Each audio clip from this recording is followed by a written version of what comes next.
Okay, everyone. Just me, Jeff Donnelly, JP Donnelly, JP Donnelly 8, JP Donnelly 8, Instagram, Facebook, .com, yeah, and Twitter. So, yeah. So earlier today, I actually listened to the hearing of Bradl, whatever, Tim Bradl, Turtleboy's attorney. Okay, a little bit about myself, if you're new here. I'm the author of Emotion and Political Repression, which is a journal book detailing the corruption that I faced while trying to run for Congress as a 25-year-old common sense Republican in Massachusetts. Basically meaning I'm my own person, and I don't do this whole party shit and everything else. I take issues as they are, Also, I happen to have degrees in psychology and criminal justice. I worked in law enforcement before. I worked in youth corrections before. Department of Youth Services, in Massachusetts.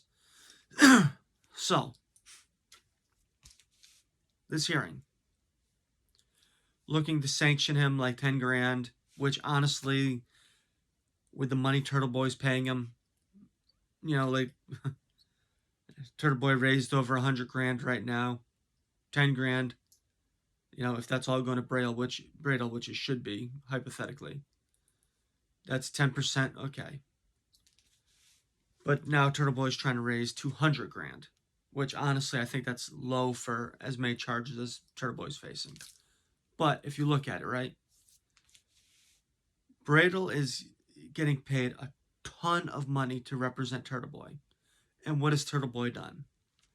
He's disregarded Bradl's advice by going over to the witness's house, her apartment, when he was told, do not go.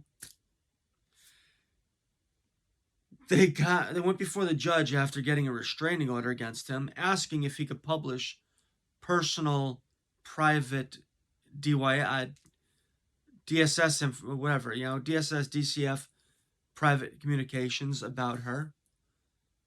Like, dude, after getting a restraining order against yourself, you're trying to ask the judge if you could post this stuff about this victim.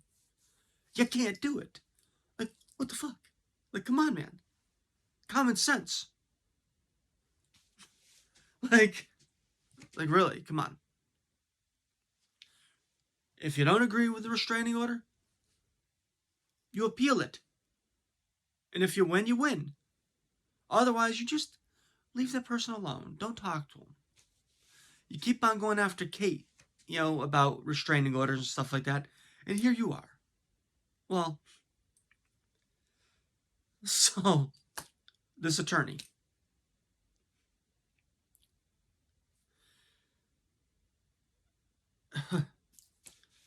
Anyone who knows anything about the legal system can understand and be aware, especially a former prosecutor. And Bradl, he's not a young guy. He's what, in his 60s? Late 50s or so? He's been around. He's been a prosecutor and stuff like this. You are aware of jail protocols. Anyone is. Phone calls are monitored for a reason. It's monitored for the safety of the facility, for the safety of the witnesses and victims in a case. And it's just common sense. The only people who have non-monitored communication, including mail, is attorney-client privilege. It's common sense. So when Bradl's before the judge saying, well, I didn't know, you have to prove what I knew. That I knew that I couldn't do this. It's like, dude, you knew. Everyone knows. Because hypothetically, you could have someone in there planning to kill a witness against them. And if there's no monitored communication, the person gets killed because no one knows. People could be running their criminal operations out of jail because the communication is not monitored. That's why communication is monitored. Like, so for Bradl to claim, oh, I didn't know, and I didn't know about this policy, it's like, dude, there's a policy amongst everywhere. When I worked in DYS, even when kids would talk to their mother and their parents, we would be there monitoring the phone calls. We would sit there with them while doing the phone calls. And DYS, Department of Youth Services, is a state agency. Like, it's pretty flat across the line. You know, you cannot just allow these communications to go. And oh, I didn't know she was an attorney. She said to you she was not an attorney. She said she wasn't. And besides that, before you put someone's name on that list, you should verify that they're an attorney. Unless you are the worst fucking attorney in the world. And honestly, you're not.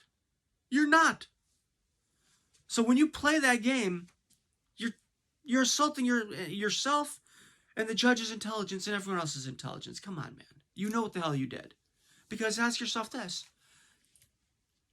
What, Mark Radaza or whatever, who you claim in the hearing is one of Turtleboy's attorneys for a civil case, right? But he is one of his attorneys. You didn't add him in as an attorney. Someone who you know is an attorney in Massachusetts, who's barred in Massachusetts. But you don't add him in there as an attorney. Why? If he's representing him in these civil cases, or has represented him in the past, why not include his name in there too, just to be safe? But no. You add these other people's names. One of them talks to him 6 times, and the other one, like, what, 30 times or so? Like, or 60 times, or what was it? Like 90 times? Like, come on, man. These people who you named as attorneys and such, trying to get, like, private communication through, are big people in his Turtleboy Daily News blog YouTube channel. Which they did write and publish a blog about his victim, alleged victim, in the domestic violence case. They wrote the blog. They did the, the stream on his channel. That right there is a clear violation of another violation of the harassment prevention order. And how so? Because you're not supposed to have third-party contact. Well, harassing someone through third parties on your platform, because the blog is his platform, and so isn't the YouTube channel. The YouTube channel may not make money because it's not monetized, but you're still putting out on his platforms his alleged victim's information and writing stories about his alleged victim. That right there is a violation of third-party contact and harassment. Come on, people. Just, yeah. So again, back to his attorney. He knew these people were not paralegals. He knew that these people were not lawyers, yet he put in there under his law license, basically, that they were. If he doesn't get hit with these sanctions, $10,000 fine and stuff like that, the only reason why is because the judge is also an attorney, and attorneys have a tendency to watch out for each other, and they really don't want to screw over someone's livelihood because they're an attorney as well. That's the only reason why. But I'm going to tell you right now, Mello, I wouldn't be surprised if he actually goes to the Massachusetts Bar Association and makes an official complaint against the attorney there too, because it doesn't seem that Mello is letting off on this right here. And there's a very good chance that Bradl might actually become a defendant, a co-defendant, or some other way involved where he is not going to be able to represent Turtleboy anymore. I could actually picture that happening. Maybe even getting sanctioned, maybe even losing his law license for a year or two, or who knows how long, because what he did, if they don't do this, this just opened up a huge, huge situation when it comes to inmates and their personal communications with people, because if this is allowed to stand in this case, then that means that mafia, gangs, anyone who's convicted of a crime or awaiting like sentencing or waiting trial or waiting, or even if in there on a conviction, could easily cite the Turtleboy situation in order to get, in order to do away completely with monitoring of phone calls and monitoring of communications between inmates and the outside world. Do you want that to happen? Do you want people to be able to harass and intimidate victims in a murder case? We're not talking about Karen Reed, or a rape case, or any of these cases. Do you want this to be able to happen? Because if you do, then you're supporting what attorney Tim Bradl did. If you're against that, you're going to look at this and not look at it like, oh, I'm a Turtleboy follower. I'm a follower. I bought the guy's book before, right? I read the guy's book. I read the blogs. I watched the YouTube streams, shit like that, but I'm someone who's able to actually look at the facts, look at the situations, and see what makes common sense. Okay? Just common sense, please, people, all right? Just common sense. You could follow the guy, you could like the guy, you could love the guy, but realize something. Everyone is not perfect. We're people. He's not fucking perfect. He's a horrible husband, cheats on his wife. And if you say, oh, well, they're separated, dude. Come on, man. If they are separated, it's because he was cheating on her with the former state trooper, right? And other people. Come on.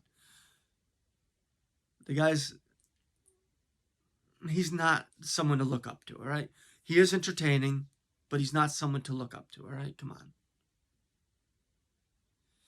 And he's sinking the Karen Reed case. Yes, he brought a lot of attention to it, but now what he's doing and what he's done, he's dragging that case down. Whether you think she's guilty or not, he's actually affecting that case. I'm not going to say if I think she's guilty or innocent right now, but in a future video I'll probably end up talking about that. But another thing about his attorney, he claimed that he was the one during the hearing who contacted the sheriff's department and informed them that Jen Altman, or whatever, however you say her name, wasn't an attorney. He lied in front of the judge because the sheriff's department clearly stated, the deputy superintendent clearly stated that they found out the information, I believe through the district attorney's office or someone in-house, but not from him. So he lied to the judge right there too. Watch the hearing again, all right? Right now, the only thing with the judge is she doesn't realize if her hands are tied or not in this situation. They might end up going through the prison itself and saying, because you lied to us, we're cutting off his outside communications, except for to his children, because the sheriff's department can actually cut off that information, that contact, and that iPad or whatever it is, that tablet. They could actually cut off that communication if they wanted to, without the judge's order. So he might end up being punished for having this communication through his lawyer, through these other people that should not have been private communications. They could actually strip that from him themselves if they wanted to. But if they do, they realize that his followers, his turtle riders, are just going to make their lives a living hell and start following them too and harassing them for doing that. Plus, if he's in a room for, 20, 24, 23 hours a day without that tablet, he's going to go crazy. He's going to go stir crazy. He's going to start trouble. And if they want, they could do it. But at the same time, do they really want to do a situation like that? He needs to look at what he's posting and what he's doing and everything else. Just relax. Spend the next 30 days in there or so and just try to relax and just try to not stir the pot. I know it's hard, but there's a good chance you're going to be in jail. That he's going to be in jail during the Karen Read trial, and that right there will hurt him because he likes to report on Karen Read. And without the ability to do that, if he wants to write a book or do his own video and stuff, that right there is going to affect him. And for anyone who says, book deals, he wrote a book. He already wrote a book. He self-published a book. So if he's looking at making all this money off of a book, there's already a book. He already has a book out there on Amazon. Push the book. Okay, well, once again, Jeff Donnelly, JP Donnelly 8, let's just look at this situation in a common sense approach, all right? Okay, signing off.